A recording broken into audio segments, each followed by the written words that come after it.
of Allegiance.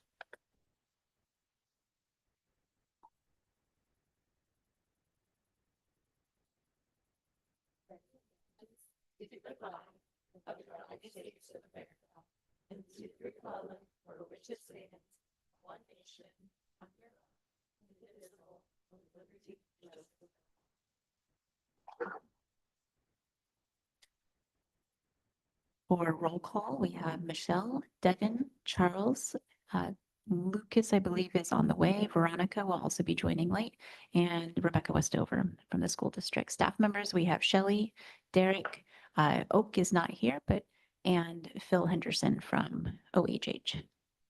Do you want to? I guess you're part of the WIN team too. So first agenda item is approval of the minutes from December 2nd. Does anyone need to, we sent them out ahead of time. Would anyone like to review the minutes, or would we like to call for a vote? I'll just say I'll abstain on this one because I was not present for that meeting. No problem. Similarly. So it's you and I. Ooh. We can vote, right? We can. Is there a motion to approve the minutes? I approve. How do I say? It's so moved. So moved. So what? So moved. Perfect. I will second. And then we all in favor. So you and I say aye. Aye. Motion passes with a vote from Michelle and Rebecca. All right, moving on to our next agenda item. We also have Connie that just walked in. Connie is our manager for the building. Give me just a moment. It looks like Wayne is joining on my computer. Wayne, this is Rebecca. We've started the meeting so we can hear you if you speak. Thanks, Rebecca. I appreciate it. All right, moving on to public comments. We have not received any public comments, and there's no one here providing public comments. So, thank you. Up next is approval of the agenda. Do I have a motion to approve the agenda? So moved. A second? Second. All in favor? Aye. Aye. Motion passes unanimously.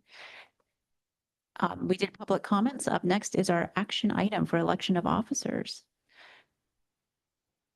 Do we have, would anyone like to volunteer first and have a discussion so we can select our officers? Phil, can you help remind me our officers? Yeah. I think we have chair. Share the mic. At a minimum, we want a chair and a vice chair. And I think that's, the only officers that we need at this point. And we did not do it in the first handful of meetings, knowing we were going to cycle through some new district folks. Not that that's a subtle hint in any way, but anyway, that's why we waited. I think the question sometimes comes up of what is the responsibility of the chair? District staff will create the agenda, send it to you ahead of time. So really most of your responsibility will be during the meeting of running the meeting. And then the vice chair would take over those duties, just like for a board meeting. I can chair or vice chair. I'm not, I'm ambivalent, but if there's a need, it's something that I have experience doing. Is anyone else interested in being chair? So shall we take a vote for chair first? I do appreciate that there's no avoidance of eye contact, so that's good.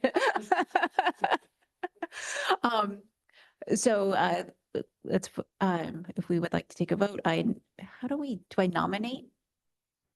Or do I not? So I can nominate because I'm on the committee. So I nominate Devin to be chair of the committee. Should we take a vote? Do I have a motion? Aye. Do I say that? Yep. Aye.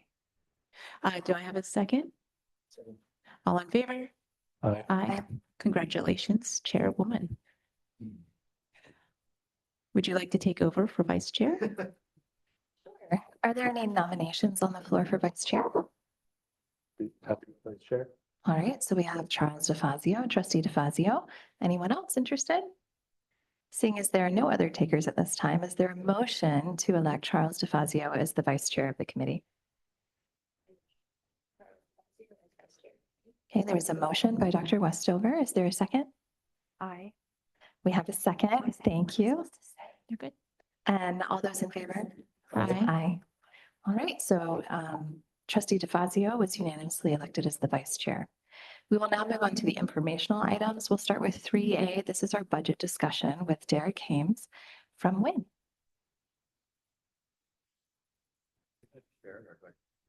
Honestly, if we can just talk through it a little bit about where we are budget and then kind of talk about the incentives, that would be great.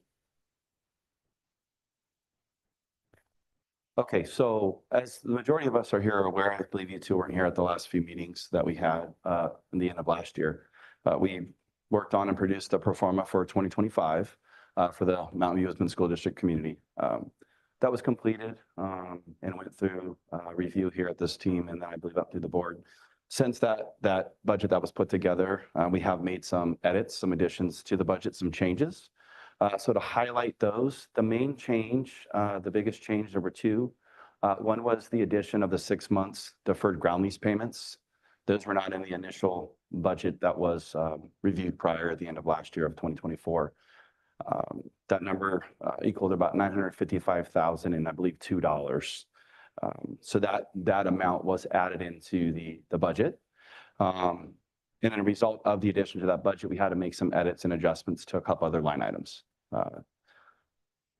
The line item one was the reserves. We had essentially a piggy bank and operating and replacement reserve accounts set aside for this community. So any profits, extra money, net operating income that resulted from all the revenue from the community and all expenses that were paid out, that net return was going to be placed into a reserve account to store away for any potential issues, repairs, long-term down the line. Obviously, it's a newer community under warranty, so we're looking good for quite a long time. That was essentially a good piggy bank that we were building up. So we had to reduce some of those funds, those monies set aside into those reserve accounts to help absorb the additional almost $1 million for those 6 months of deferred ground lease payments. That was one piece. The other piece is we initially had, so that's for the 2025 year, this year, calendar year. For 2026, and I did make a note, our 2026 what we're calling our stabilized budget is a complete assumption, of course. We anticipate making our final edits and adjustments to the 2026 budget Q3 or Q4 of this year. That's typically when we fine tune and finalize and work with our clients and owners of the properties to finalize the budget for the upcoming year. But because of the high ground lease deferred payment of almost $1 million that we need to build back into the budget, we had to also go into that 2026 budget, and we did make a couple adjustments to that too as well. Some of that money being paid back for those 6 months of deferred payments. The first payment begins, I believe, in the month of, in 25 of the month of August, if I'm correct.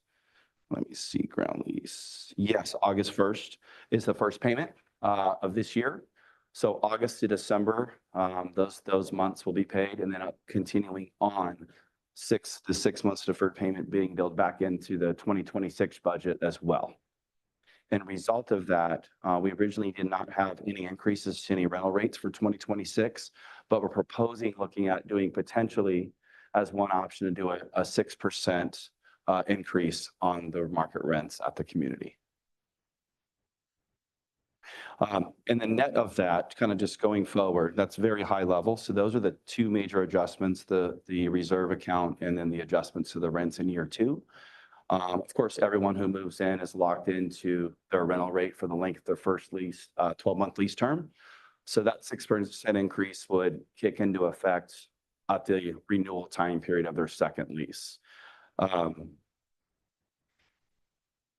Something for a discussion, because we know it's also at the board level right now of the possible purchase of the land. So if the land is purchased, the ground lease goes away.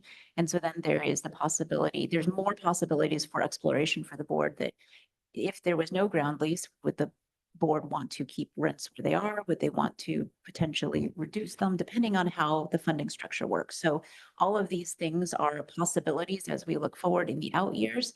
But what Wynn is doing is looking at just at this moment in time, status quo. This is what the direction it would go. But there are various pathways that the board or the district could choose to take based on the purchase of the land. And that is correct. And that's what I was going to say. One of the options and the edits we made in the 2026 assumption for pharma was the uptick, the 6% increase to rents. Like, and then another option is the potential purchase of the land. You know, for example, that land, the total land payment is about $2.7 million for the land lease in 2026. So the purchase of the land, obviously, depending on what, I don't know if that's a cash purchase or if that's a mortgage type deal, what that is, but that savings of removing that ground lease payment will significantly help us on looking at some additional options aside from increasing rents and keeping them as they are, like Rebecca stated. So, yeah. That's it on the budget piece. Yeah. Wayne, go ahead. Yeah, thanks, Rebecca. I just, thank you for sharing that information. For my notes, I think I caught it, but as an example of folks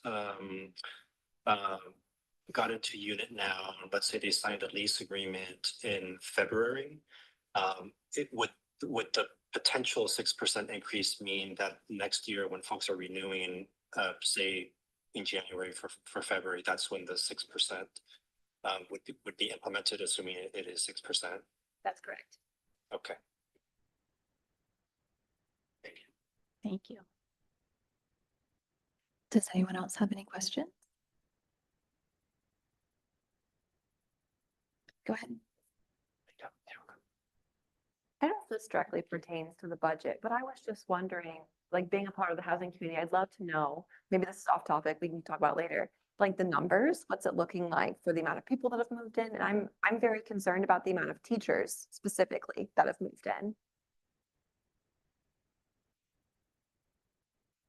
Since we don't have this as an agendized topic, I think we can talk about it after, but I don't know if we should talk about it now because it wasn't on the agenda, but we can definitely put it on the agenda for upcoming meetings. Yeah, that sounds super. Perfect. Thanks.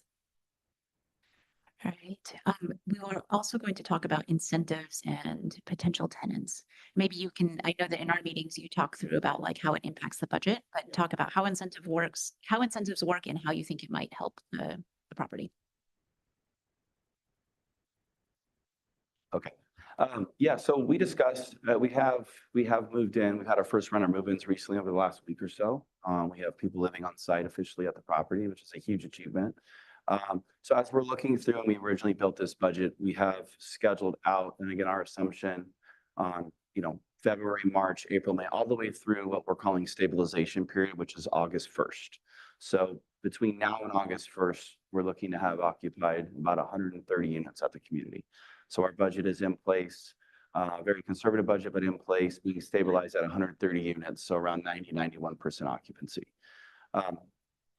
We're noticing as Connie and team are connecting with interested applicants, people looking to move in, we've got a heavy wave. We've got a whole bunch of units rented. Again, like I said, some already moving in, but we're kind of getting through the end of that first wave that we've worked through. So we're upcoming now, getting closer to spring, end of this school year.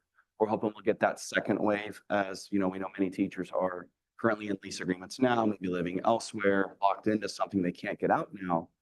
But maybe in May, June, July, they're able to. So they're saying to Connie, I would love to come take a look and move there, but I'm paying X amount and I'm locked in for 2, 3, 4 more months. So one thing that we do, and we do this across the board at any of our communities on new development lease up communities, basically a lease ups referring to a brand new community where there's 144 units like this that does not have living there.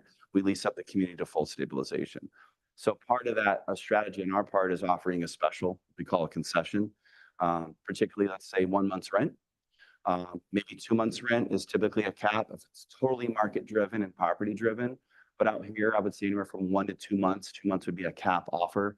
But what that would do and how that would benefit this community is with that scenario I just mentioned, these teachers that are close to getting their teaching credential and finishing up, ready to teach, or locked into a lease now that are moving into this area, would like to move in this area, but can't yet, they don't want to pay or can't afford double rent.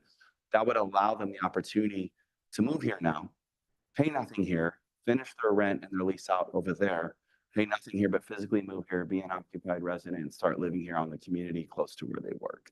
So that would be the benefit of offering a potential concession. Again, our suggestion and what we've looked at and played around with is anywhere from 1 to 2 months. To try to attract for those future second wave of teachers and school district workers wanting to move now, but just can't because of being locked in somewhere else. I am curious, if we did something like that, would we also provide the same concession for people who have already completed their lease agreements? So my understanding with the way this works is that no, we would not. Because the idea is that, and then the idea is that these are units that would have sat empty. People would not have actually moved in. So the idea is that you're providing the incentive to get someone to sign the lease. I'm curious to hear from our union representatives about that.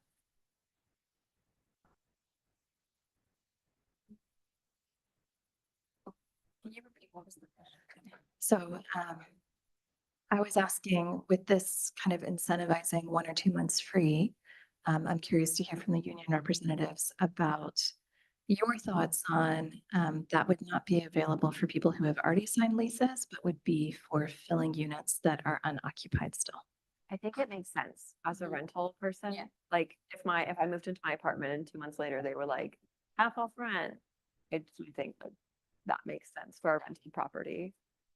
But I do think that people would have feelings about it for sure. Same thing. I think it's like, fair balance. So if you got there first, you had the opportunity, you were not in a lease. So you were able to get in. And it's pretty much life, right? We get we get certain, opportunities sometimes and other times we don't. And so it would just be life. Okay, thank you.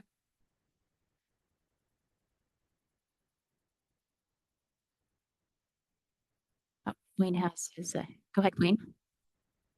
Thanks, Rebecca. I wanted to ask if the concessions were implemented to confirm or clarify that that would also apply to the city allocated units as well? Or just for the teaching units? We did not specifically talk about that, but I would imagine it would apply to the city units as well, because our goal is to lease up the full building. That's good. Thanks, Rebecca. That is correct. So I'm talking and I realize my mic's on. I apologize, Wayne. That's correct. Yeah.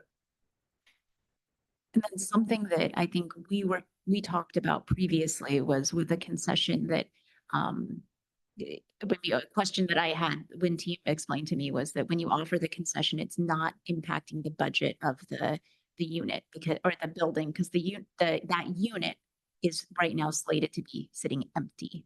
So it's beneficial for us to get people in, because then you have a signed lease, so you know that they're going to be in the building. And then even small things like when they are in the building, there is a cost for their apartment sitting empty because they still have a PG&E bill for that building. So when they're in the building, they would then take over their own empty unit for the PG&E bill. Yeah, and to piggyback on that, so when we build our budgets, we have what's called a vacancy loss column. We budget for vacancy loss. We understand, we started today 144 units. We're not going to move 144 units in today. So we budget again for our stabilization goal of August 1st to have vacancy loss. So with this concession line item, it essentially would offset if we say we're going to give $30,000 in concessions, let's call it, that's 10 units worth of free rent for the month.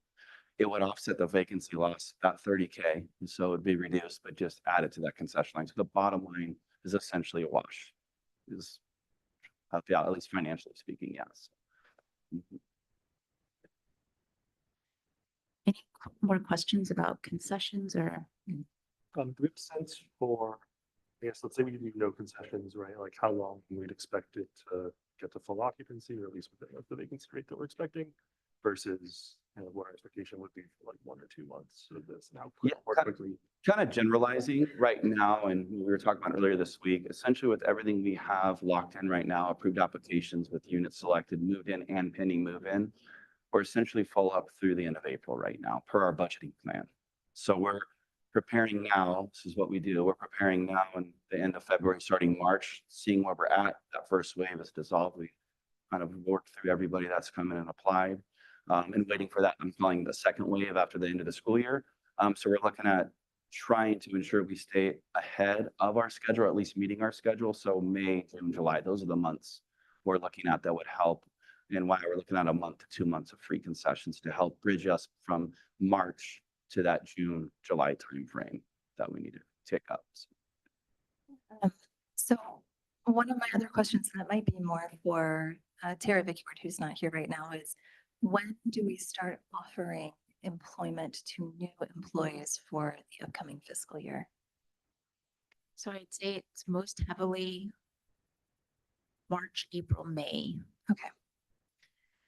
So that might match well. The contracts usually begin July 1 for everyone, teachers, CSEA. And so if that does match up with hiring, I could see the incentive making a lot of difference for people who are newly hired as well, trying to move to the community.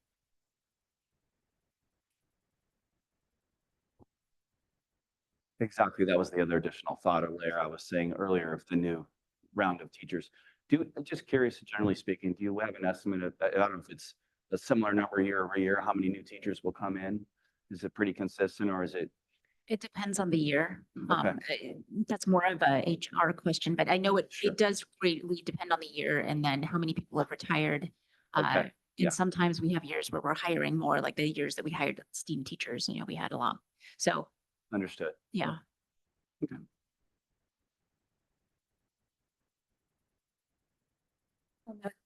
I'll note that Lucas has joined us. Thank you, Lucas, from City Council.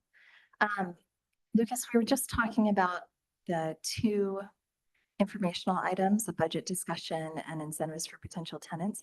I don't know if you want to run it over for Lucas real quick, just a high level brief on, you were listening? Oh, perfect. Oh, At least pay attention to what's going on. Do you a have positive of an accident, I guess, but okay. Do you have any comments or questions? So it sounded like just to. Let's give you a microphone of some sort. You can have mine. Thank you. I appreciate it. So thank you for the presentation and congratulations to our chair and vice chair. I wanted to confirm, it sounded like, but it wasn't explicitly stated that the incentive structure would apply regardless of the waterfall class, right?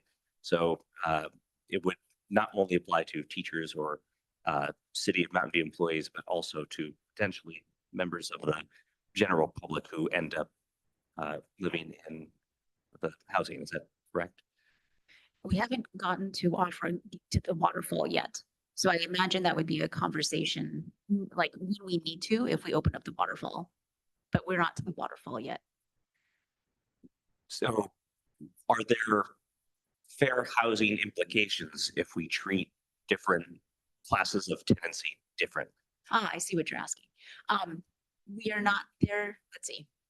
I know that we are discussing it and how this is, because this is such a unique property. And in this case, I feel I am, Phil's favorite phrase, out over my skis. We would bring in somebody, like an attorney who is specialized in fair housing laws to make sure that, because we definitely want to make sure that we are following the law, following the rules.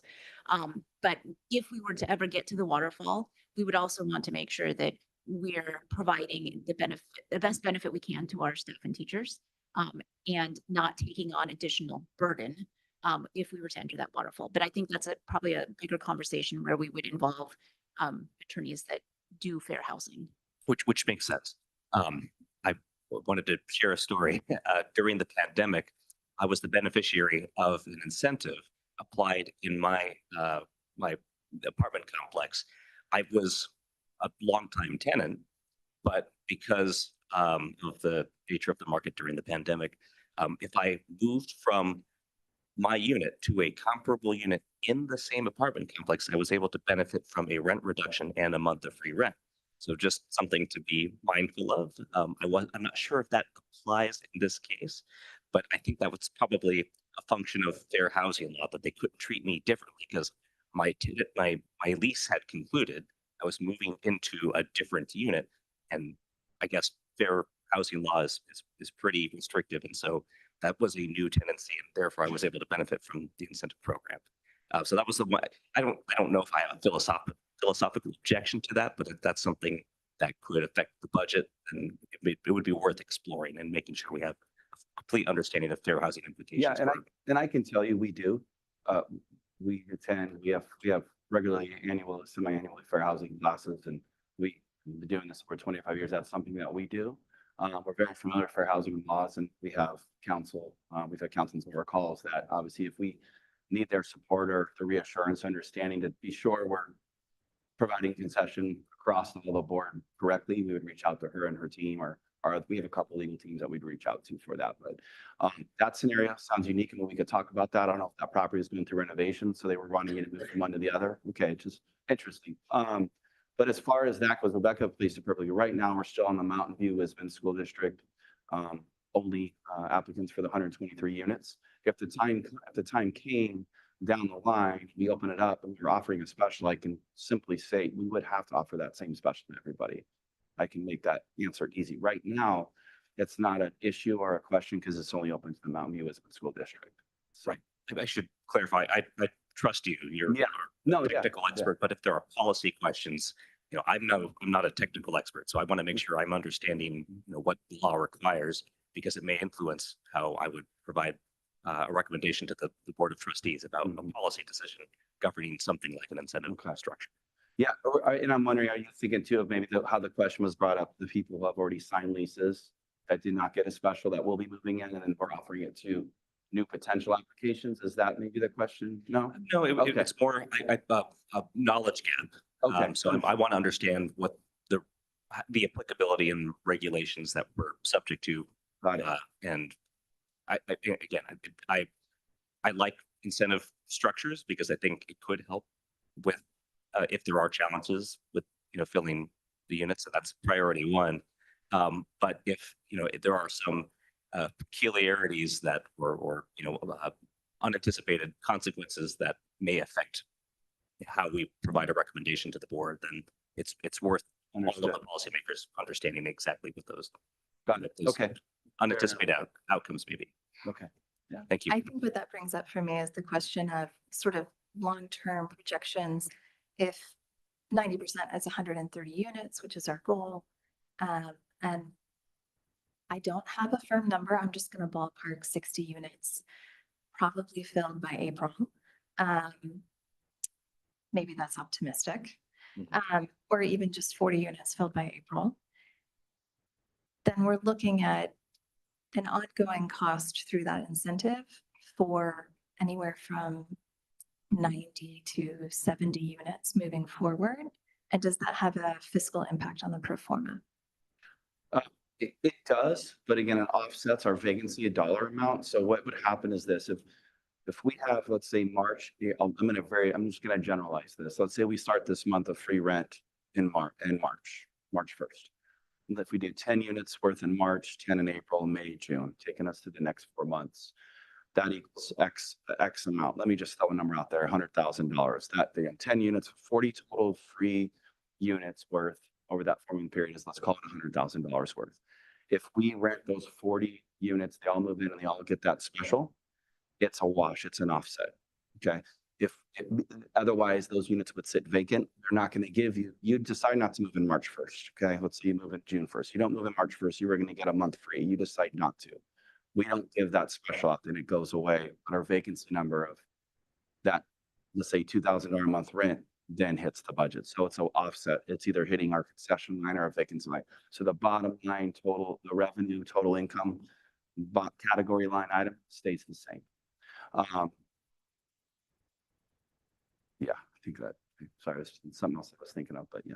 That's all right. Thank you. Are there any other comments or questions? Sorry, I do have a question. Are we able to ask how many are currently occupied? Yes. Oh, okay. I don't, 14, I'll say 14 units are occupied, and those all happened in the last, but I think that's within the first week, so, yeah. Okay, thank you. And just for an additional note, our unit supervisor is actually on site living there too as well, so we have an on-person staff member there too, so. So I think next steps is staff would work with Win to create an agenda item to bring this to the board, probably March 20th, not this upcoming board meeting, because our meeting was just today. So we would bring something to the Board of Trustees for review to approve concessions, since the group seems to think it's a positive thing. And I assume also the 6% change in 2026. Yes. So maybe I'd like to chat maybe a little bit more with Phil and the team, because we're operating in an area where there's multiple different scenarios. So maybe can I think on it? Yeah, I'm just anticipating some of the conversation that we might hear on the board that I'm happy to share. This is Phil. Just a couple of quick thoughts. That 6% is just right now sitting in Wynn's budget. So that's not a decision point. So that's what you're calculating right now. Nobody's made a decision. That's what it is. That's just a projection for budgetary purposes. There should be a discussion probably at the committee that's not agendized, so you're not going to talk about it tonight, but is there a committee discussion about what the increase might be? And my guess is you're going to want to do that after, I don't know, a few more months. Let's see what the market is. Let's see how the economy is. What's the projected increase in 2026? Figure that out later. As to the incentive, this is an informational item, but I think it behooves the committee. This is before it's before the board. What do you guys think? 1 month, 2 months? Do you think 0?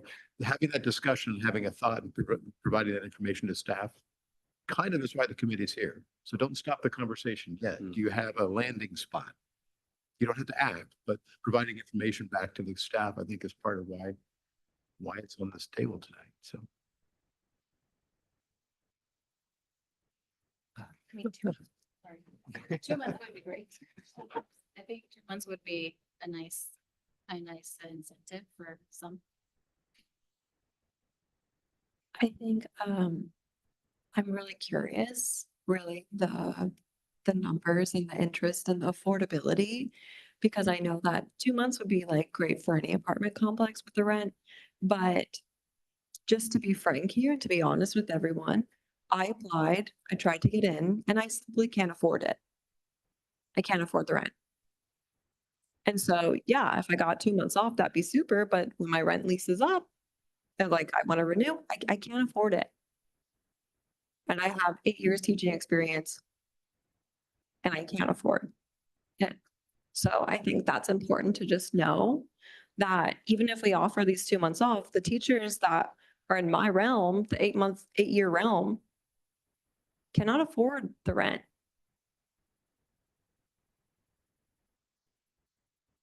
I think that's very compelling and helpful for us to understand. Another way to look at this is to examine policies that are comparable, right? So under the CSFRA in the city of Mountain View, the Rental Housing Committee put in place a regulation to permit no greater than 2 months as an incentive, because it could have, CSFRA is a completely different set of or regulatory framework, but that there were some implications for the base rent and the rent control calculations. That doesn't apply here. But if we want to look at comparable regulation, that may apply.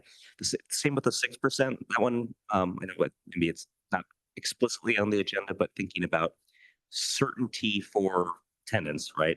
I think we had talked in the past with former trustees about a policy determination to cap a prospective rent increase. 6% exceeds what the Mountain View BMR ordinance would permit, which is 3%, and then also the CSFRA, which is CPI with a cap of 5%. So it would be helpful at the very least for us to make sure prospective tenants know that the rent increase maximum exceeds what most of the allowances in the city of Mountain View would otherwise permit. So I think helpful to have it as a future agenda item so we can talk about some of those implications. Thank you. I mean, it is agendized as an informational item tonight, so we can ask questions or have any discussion we want about it. Aren't we held to the BMR requirements for the city though? We're not. Okay.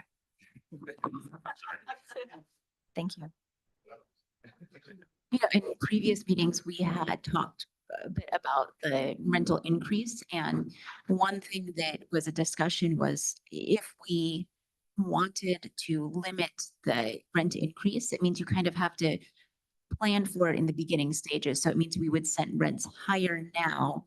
So we would only have to, because you're projecting what your increases might be. So that way, if you do say, we're only going to do 3% a year, we might have set rents higher now, knowing that it would offset, because next year would need to be a 6%. So rents would be 3% higher this year. So we would only raise 3% the following year. So it was part of the discussions that we had that we wanted, one of the goals was to make it cost neutral and to try to set rents as low as possible. But I think we can agendize it for a future discussion if we want to talk more about, like, if we want to say put limits on it. But that means also that it's going to adjust where rents, I guess, we would have to talk through more about it, because if we set that limit on rent increases, it could also impact, like, where does that money then come from?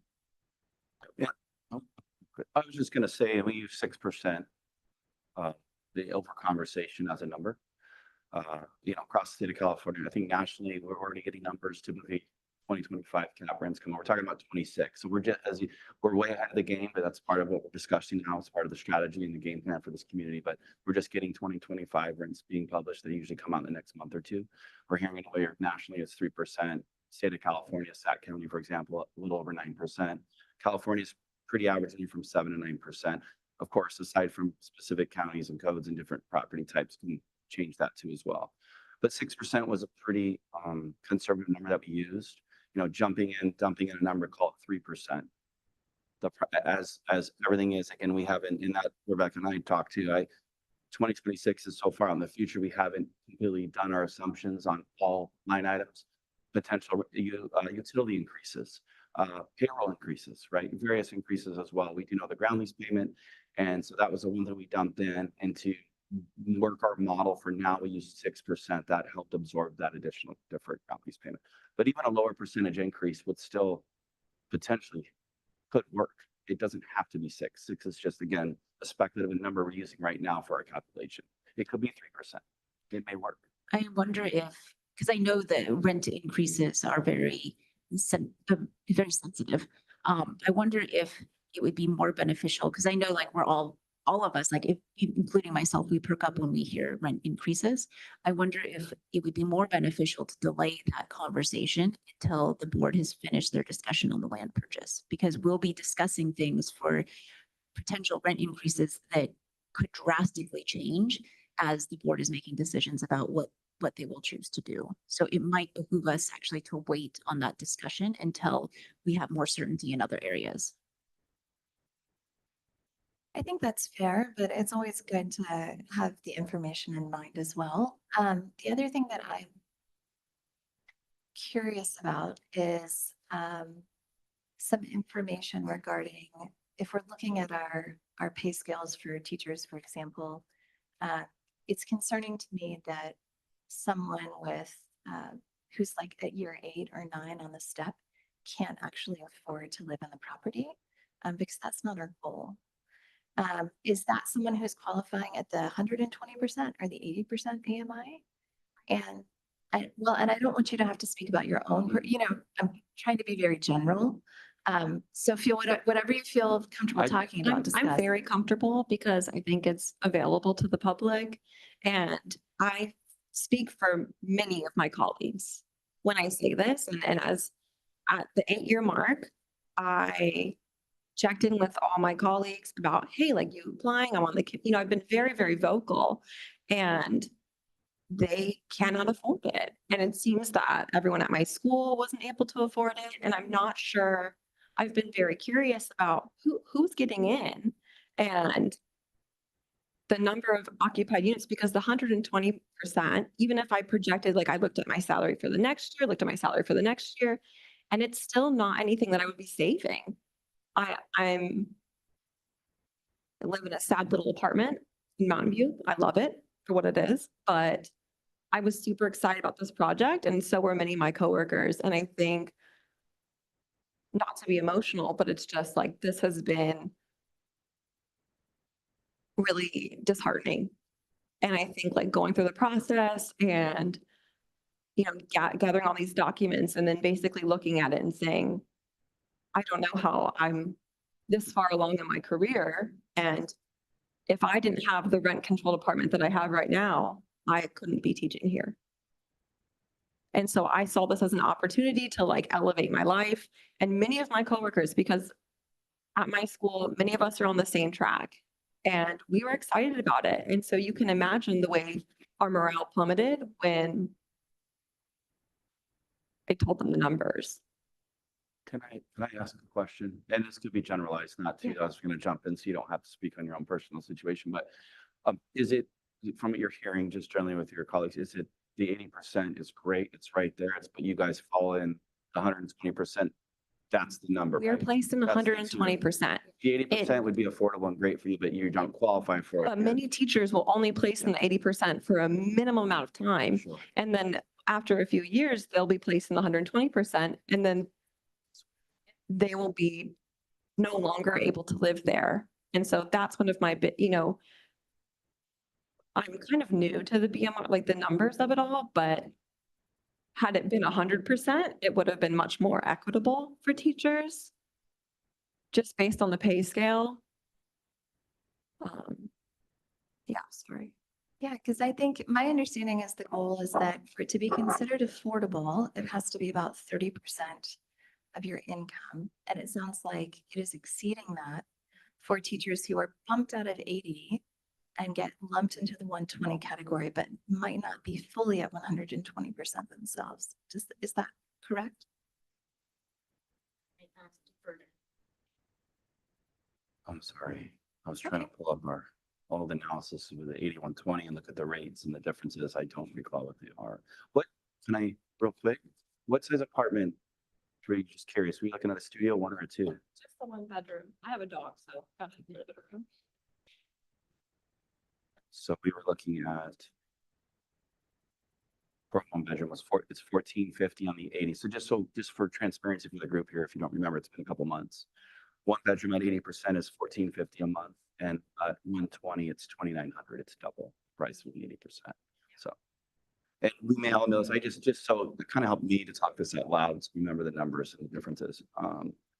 So sorry if you want to re-ask that question. It was Actually, that's really helpful because I think I am curious based on the fact that the rent for a 1 bedroom literally doubles between the 80% and 120% AMI.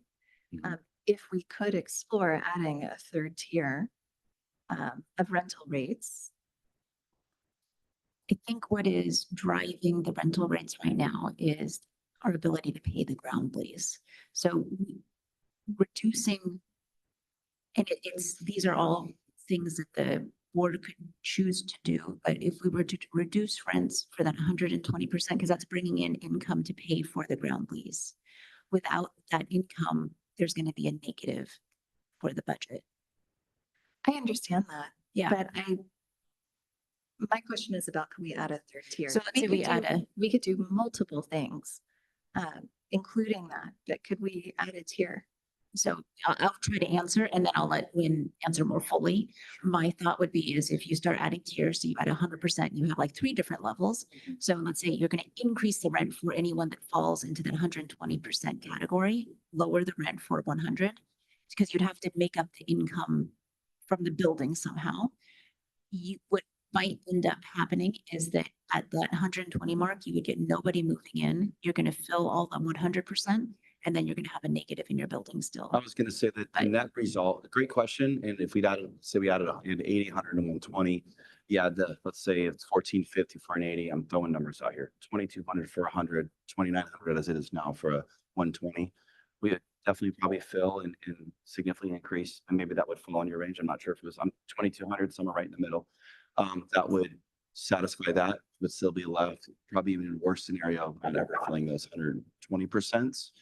Because we'd have to increase, it's math, but creating a lower tier rent, let's say for 20 units worth, lowering it $900 each to the math, we'd have to then increase those 120s up that X amount on the reverse to have the same bottom line return revenue numbers. Let me add some additional transparency too. Again, we discussed this, but it's been a while. So first I'm going to say, so for the max allowable rents here, and again, I know doesn't matter, but just so everyone's aware that how cost this property, the savings that it is, and I understand your scenario, but just in relative to the city of Mountain View and where we're at, a 1 bedroom at 120%, we essentially could go up to $4,423.50. That's a max allowable rent for 120% set aside unit. A studio is $3,870 and a 2 bedroom is almost $5,000. It's $4,975. Another thing, and I know it doesn't help the majority of the real life scenario, but just for the numbers, to compare to the sister property next door, it's a market rate site. Just to kind of show it's not a competitor really in our world because of our unique applicants and our unique residents we have, but it is being a brand new development next door and we share the amenities with them. A 2 bedroom there, or sorry, a 1 bedroom there, those are going for $4,048. So Wayne raised his hand a few times. Oh, go ahead, Wayne. Yeah, thanks, Rebecca. I'd like to maybe just offer some thoughts here. I believe, Rebecca and Eric, that both the 80% rents that are being charged and the rents for the moderate income rents are both below the allowable, which is what you were just saying. It's just that the rents for the 80% are further discounted. But the reason why, at least with the city, we focus sort of moderate income housing more on the ownership is exactly what Derek is saying, is that once we actually look at 120% AMI rents and just at the 30% off of that, that is often at or higher than market rate units. And that's why there's a discount to that. So I just wanted to sort of kind of affirm what Derek was saying. I did want to say that I'm not sure if there might be a basis for a third tier, because the reduced moderate income rents are for the purpose of that income category of 120% AMI. It seems that if there were a third tier for that moderate income category, that third tier would actually just be the rents you have to charge to everyone, because there may not be a basis to charge two different types of rents for the moderate income category. So I just wanted to put that thought out there. It might be something that needs to be further looked at, but I think there may be a fair housing element to whether you can charge two different quote unquote market moderate rents to the moderate income category. Thank you. That's very helpful. I will say that, our goal here is to actually be able to have not just affordable housing for the community, but affordable housing specifically for our teachers and staff members. And that means that, yes, we can look at comparable rents, but what I really care about every day is whether or not our teachers and staff can afford to live here. And the board is going to have come before us options, hopefully, to finance purchasing the ground underneath this site, and have to make decisions about, do we borrow some in a certificate of participation? We would have to then make payments on that certificate of participation, which would replace the ground lease payments. And then also, do we want to use some other existing funds that we have? And when I make that decision as a trustee, I want to know if there is an opportunity within this to have a third tier, if we can legally do that, what its fiscal impact would be, what our monthly revenue would be if we inserted that third tier without increasing the 120%, keeping it where it is. So that 2,900, 2,200, 1,450, something like that you were discussing. I want that information because I have to make decisions about how to finance the purchase. And that in turn is going to drive what our overhead is that we have to be paying or meeting every month as a district. Wayne, go ahead. Yes, thanks, Rebecca. One thought, I know there has been some conversation about the income limit and being able to qualify. And if there may be teachers on their incomes alone who may not even be at the 120% threshold, that might create a little bit of room to, for some previous conversations, that it is about the household income. So if the teacher salary alone isn't as high, but there is another income earner in the house, it's the total household income. So in fact, maybe for some situations, that can actually create a little bit of room if there's more than one income earner in the household to be able to meet and qualify within that 120% AMI limit. I think that makes sense. In the grand scheme of things, I'd really like just to see us move to having 140% so that there's a double salary, for example, we can get people in. That being said, I don't think every individual teacher needs to go out and get married or find a roommate to be able to live in this property in a one bedroom. So I still am also interested in finding out if there's a legal opportunity for 100%.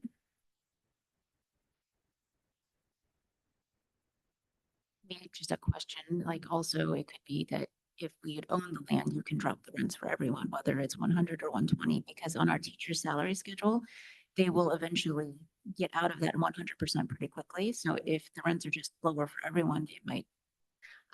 I definitely understand that as well. It doesn't mean we shouldn't have both sets of information Of to make a course. decision, Of right? course. So if it's an option, I'd like to know if it is or not legally. And then if so, how would it impact the overall revenue for the month? And then when we're looking at how to finance this, we need to be talking about how much revenue we need to generate on a monthly basis for different financing options. And this could be a piece in that puzzle that could make it more feasible for some of our staff to live there.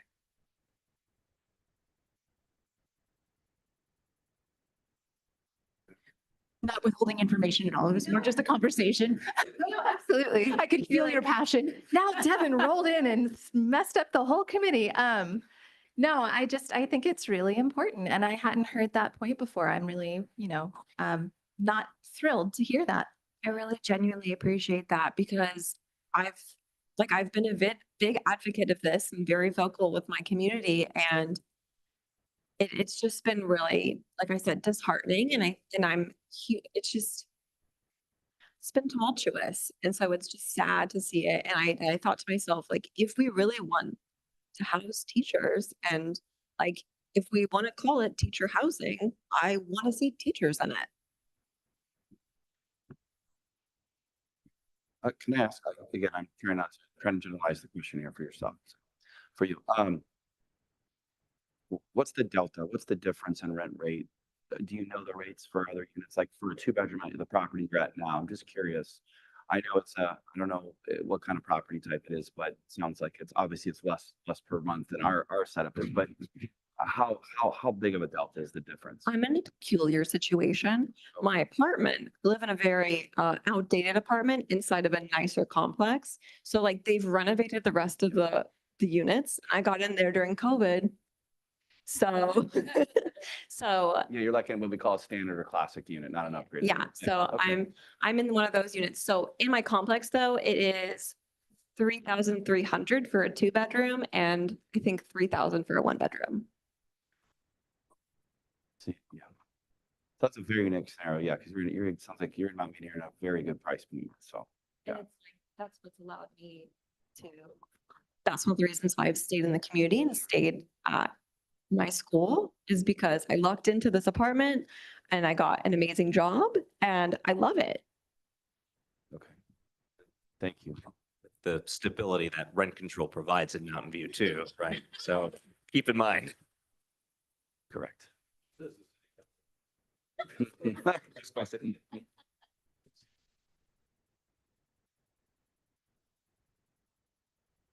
I just, for what it's worth, I was taking notes for the meeting, just so I'm not being rude and sending an email, but I am taking notes on some of the questions you've stated out loud just to myself and taking notes for myself when we go back to look at a third tier, what that looks like legally, can we, and the stuff we can brainstorm and talk about. And You know, the so- response may be that we legally can is Wayne Sure. is concerned, right? And Yep. then it's about the overall rent rates. I think it's more, the reason that you have 2 trustees here is because we can anticipate some of the conversation that's going to come when the board actually has to vote on things as well. And so it's better to work it out here than have it happen later at a board meeting and be a surprise. Let's put it that way. I was, message received, and we will be looking into that.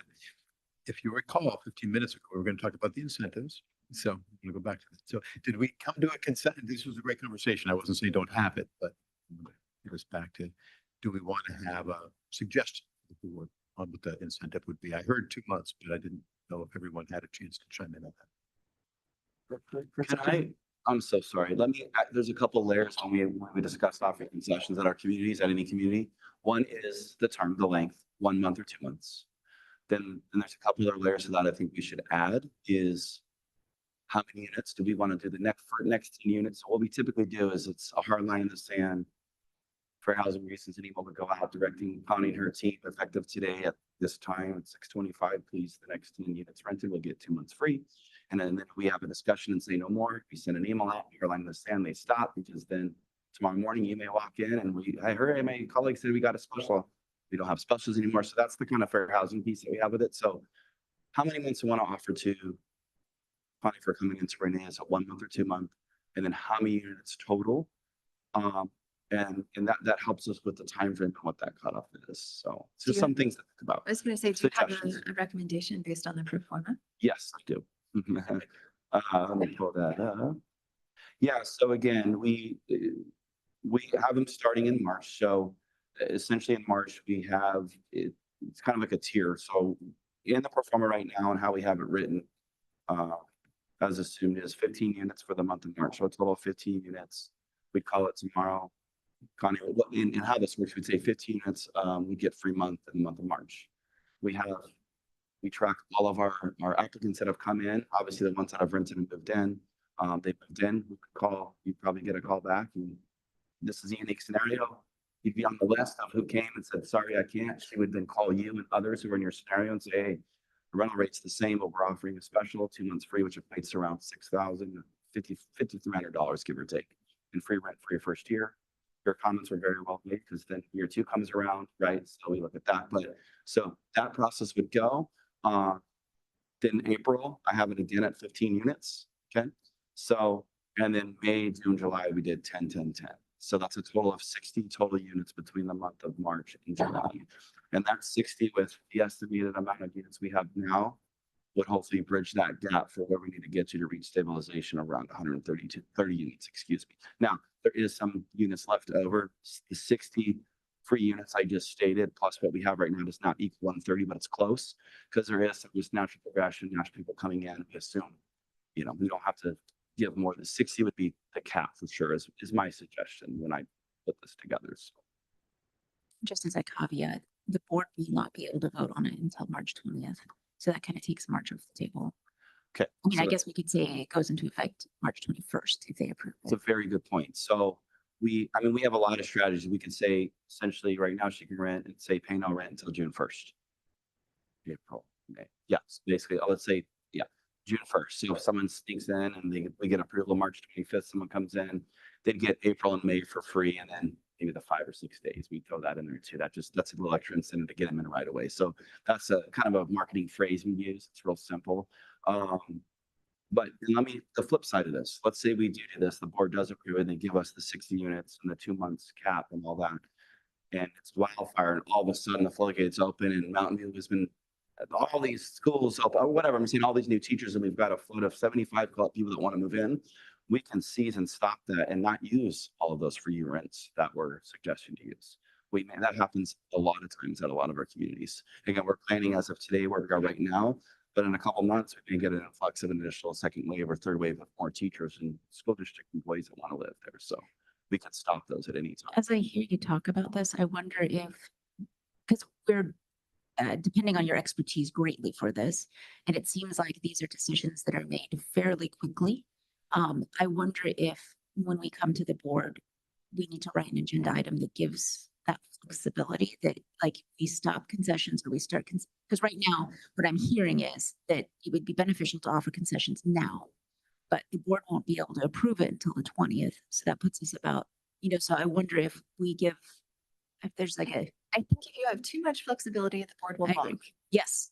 But I think if you can give us an idea of the goalposts at the board whenever this comes as an item, so it's that your goal is this, and that let's say if your applicants increase 50% or whatever, where is the stop point when you flip that switch? that would help the board get through this. I do think concessions is a perfectly good idea, and it sounds like this structure, Lucas, does not mean that for the waterfall provisions, this would be available unless we made the active decision when we move to waterfall, if we ever do, to incentivize as well. Well, I don't have a strong opinion about this other than if temporally there were to be a concession like this when the waterfall opens, it would probably have to apply regardless of the class of tenancy. That makes sense. I think we agree. That's great. I think we would probably look at legally, the waterfall goes in stages. Yeah. So the next two waterfalls are to school districts, then the waterfalls to the city, and then to the public. We'll check on this, but that concession could be for some of the waterfalls, but maybe not when it hits the public. There's a long list of people in the public. Once it gets to the public, I think the building would get filled up pretty quickly. And do we have to Yeah, this apply this that? building would. Sorry, yeah, this building would fill up rapidly at this rate to Mountain View to the general public for sure. I mean, probably be at least up the wait list already, but I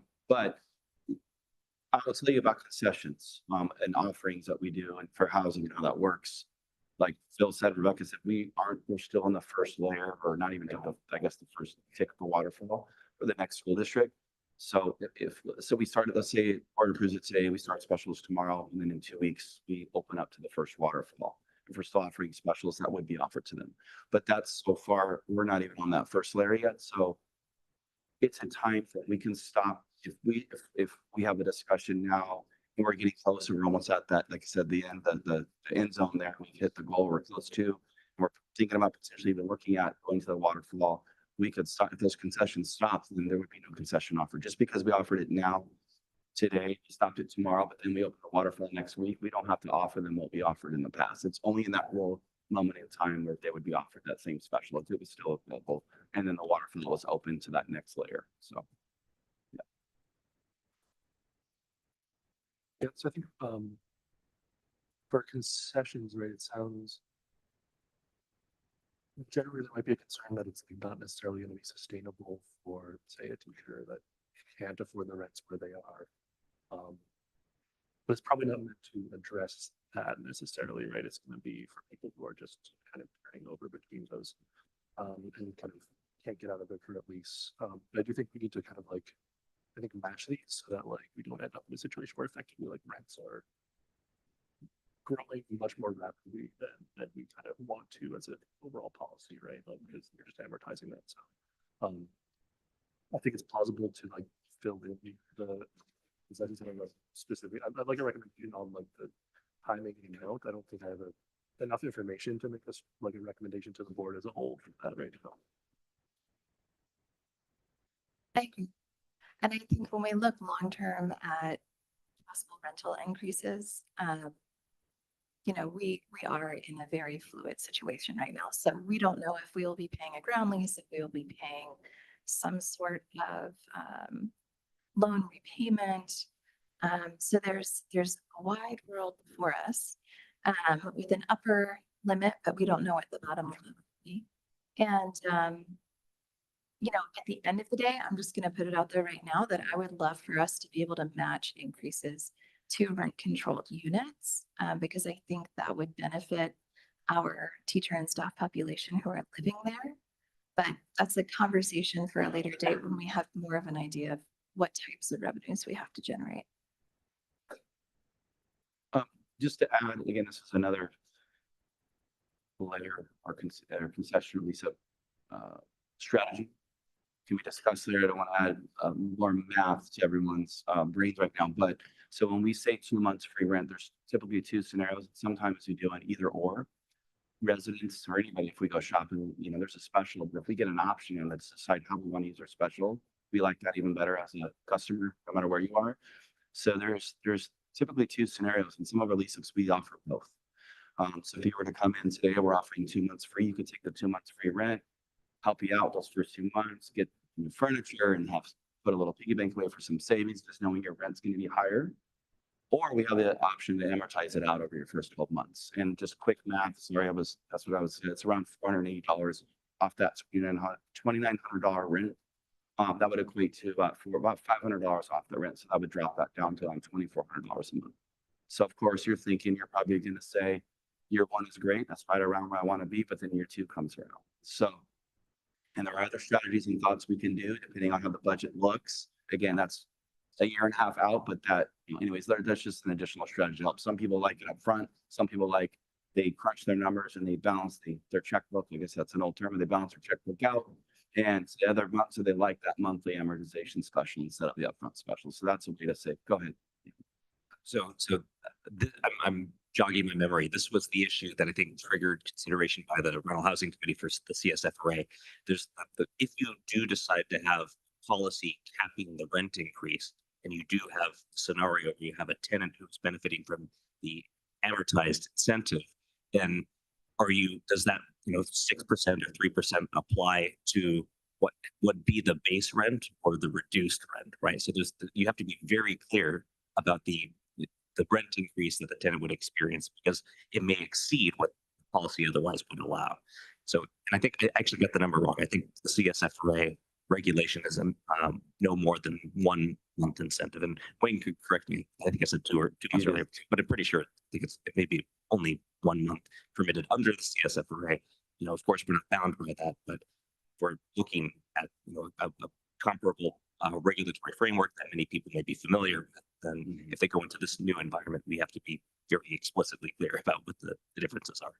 Yeah, you are correct. And that's a very good point. And that is an honest conversation that's had. As I mentioned to you, it's like, well, great. So it's only 2,400 for me, but you'd probably already do the math yourself, figured out, but we're very transparent with that. When it comes to it is off the base rent. So it's off the 2,900, that's 6%. Now, again, we have clients all over. We have that buy properties, renovate, and do like a little stuff like this, offer 2 months free right when they move in, they'll amortize it out.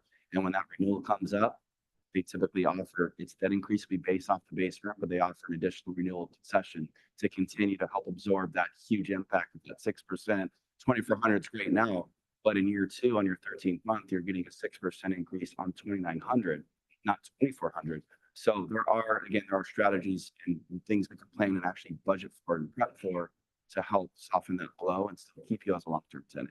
So again, just another kind of avenue and lane we can take in the discussion of concessions. I just want to say too, like for teachers and that being the point of longevity with teachers, I think we all know teachers love to plan, and so it's really important to be able to plan, future. Yeah, and I think there are a few references to, you don't want to math this too much, but our community is very, very math oriented. And so any documentation or math you can provide, any numbers, is actually extremely helpful, because the people who are going to be asking me questions are engineers, right? And so having the data and the information is very helpful. No problem. The chair will permit, since I missed the budget discussion, can I ask a question? So this was, they're all related, right? We're all talking about how do you make the pro forma work. What is the presumed turnover annually? Well, that's a good question. I have to take a look and see what I have here on my percentage. I can tell you it's definitely, there's a few things that drive that when we plan our budgets. The market for sure, and the type of property. Typically on our affordable properties, below market rate properties, it's a significantly reduced number compared to a market rate property. I think someone was saying there are people who are professional renters. They move into a brand new property like this on a market rate site, get 2 months free. And it sounds funny, but they do it. And when the 10 month comes around, you give notice and move to another one and get 2 months free again. But in a place like this, you talked about your unit and you love it and the rent cap you're in. I mean, I have properties where there's residents 30, 40 years that have lived there, because as soon as we have 2, 3 year, we have properties with closed wait lists, where we're not even taking more wait lists. There's so many people on there. People have been on wait lists for 7, 8 years to get into this community, for example, because the residents don't want to leave. And so this property is definitely the goal, and the hope is, our plan is those are the units turnover. I would say pretty standards around 60 to 65%. Believe we're not in any community, just kind of across the board, very general. This would probably be at least half of that. I'd say around 20, 25%, maybe at the most. That's an assumption. Again, we have to kind of get through, especially on a new development and a new property, especially as unique as this. we're using, of course, our experience and our knowledge, but that would be probably a good estimate there. So, but we are, sorry, one more thing. We are budgeting a 10% vacancy loss too as well. That's built into the budget. So regardless of turnover or not, we have 14 units every month that we're not accounting to receive revenue or income on and are still positive. You know, if the NOI is a positive number with that being said. So, That's helpful. I'm going to struggle to articulate this point, but I'll do the best I can, and maybe you could help me with it. It's an unusual property where you don't want to necessarily reset to market if a unit becomes vacant, right? Because the intent is to recruit and retain staff, right? And if you simply set to market, that means you're going to price out your employees. So one thing I'm curious about or concerned about is a scenario where you have someone who has been in a unit for 5 or 6 or 7 years. And if we're looking at rent increases like 6%, their rents are going to be discernibly higher than someone who is just moving into a unit. Since, I mean, it's not a problem I would necessarily encounter in my confidence because the market rents will always generally increase, probably, you know, commensurate to what I'm paying, right? Or with rent control, maybe the new units will be much more expensive than what I'm paying. But the reverse could happen in this case, right?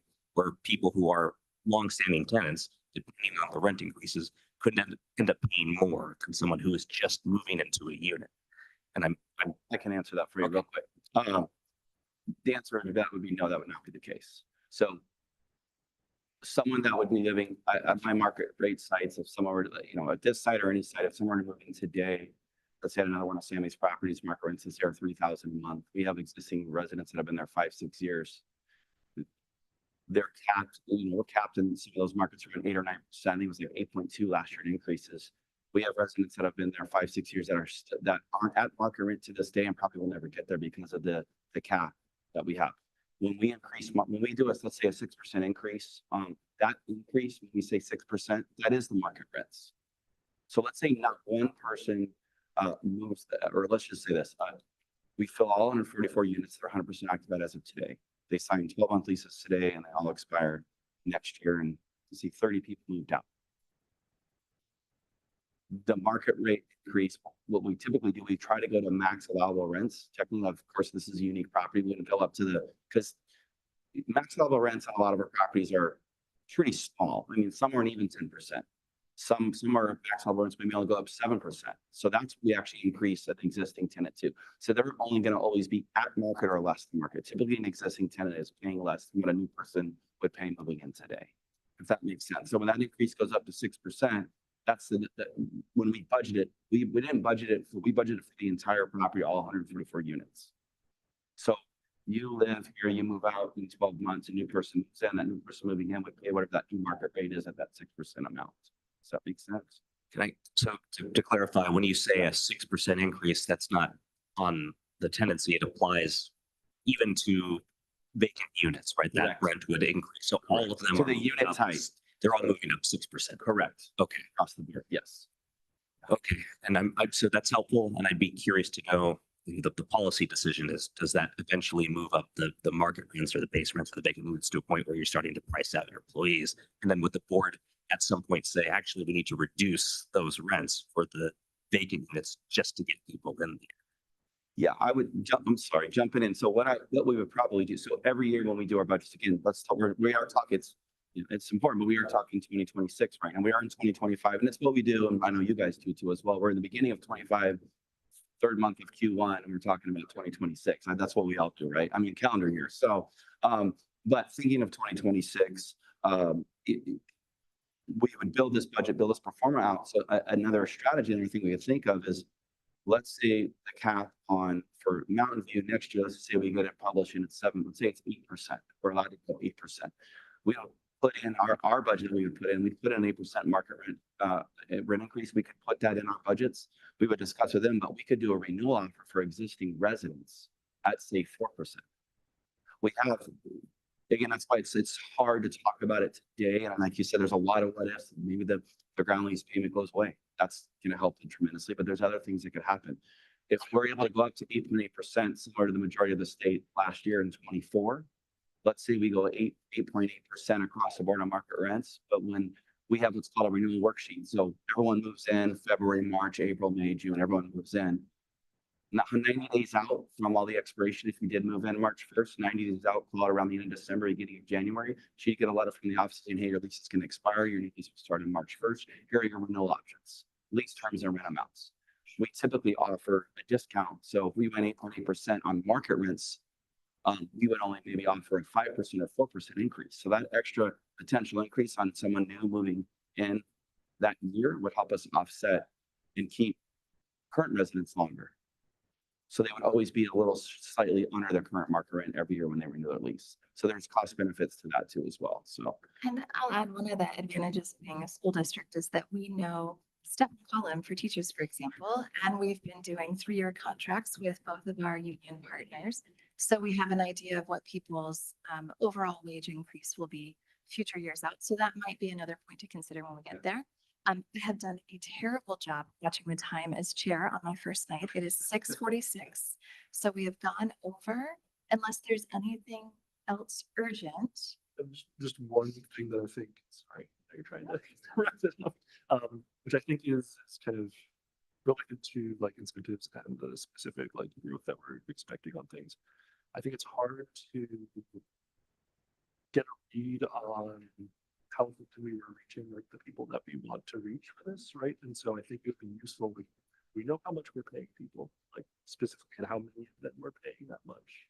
We also know what the rents are set out, so we know what the fundamental for those folks. And I'd like to see how that shakes out given like what we have. Right? I don't know if we have that available anywhere, but I think coming back to that would be like really useful for us to see like the effectiveness and like the success of the project. I would say I really appreciate that mindfulness. And specifically with 100% AMI as well. Yeah, the difference, like we know how much we're paying them, which bucket they're going to fall in, how much of their renting to pay for these things. It's also, sorry, it is household income. So I applied, we didn't qualify for a 2-bedroom because our income was not. Yeah, that'll probably be an estimate given we know it's one of the incomes, but so I think it gets us closer to the big picture of what's going on here. I wonder if that might be a more appropriate survey than because everyone's situation is so different. So I know, like I can pull how much everyone's making, but everyone's in student loans. So I think it's household income. We would have we no even idea. talked about this. We did. To be honest, we said, hey, for us, if the manager's going to fill up, sure you've got everyone's names and salary. We could get the report. No, but we could figure out where they would fall in and which units. I mean, working, but Right. so, and she brought up these Maybe a really good survey. points. Well, I Survey. think it would be a great time to get a temperature check, right? We have gotten our first wave in. We're looking at incentives. We're hearing about problems that weren't anticipated, like the jump from 80% to 120% not actually being feasible for people at, let's say, 100% AMI. So it seems like a survey would be a great thing to send out at this point. Yeah, and also, we don't have to let perfect be the enemy of the good here, right? Like the just taking wages that we give folks is going to at least give us a floor somewhat. We're not going to get house income there. We're not going to get other sources like that. But at least if we look at that and it doesn't even shake out, right? Like we know we have work to do. But I'll end my last comment too, just kind of summing up everything we discussed, but it's just a quick high level. All of the 80% set aside units, which again, I'm sure is kind of just assumed knowledge, but have all been rented except for 2 studios. Those are all done. Except for 2 studios, we have not to 8%. The That's remaining not are surprising. 20s. Okay. Yeah, again, is Yeah. probably assume it just for a number. All right. On that note, we'll move on to item 4, our next committee meeting date. Do we usually set this here, Dr. Westover? Okay. So maybe I would suggest at least a month out. And maybe a little bit further actually, because we'll have the March 20th meeting board. So maybe first week of April, maybe second week of April, because first week of April is a board meeting on the 3rd. So maybe in April is Thursday. April 10th. That works for me. See, Lucas, yes, not against. Shall I feel like we have to get over on all the meetings. Let's budget 5:30 to 7. I know I need to go home and help with bedtime because I was supposed to relieve my partner. That's pretty weird. Oh, spring break. I think we should like. So that works for me. Oh, never mind. Scratch that. What about the 17th? 17, no board meeting was open. Does the 17th work?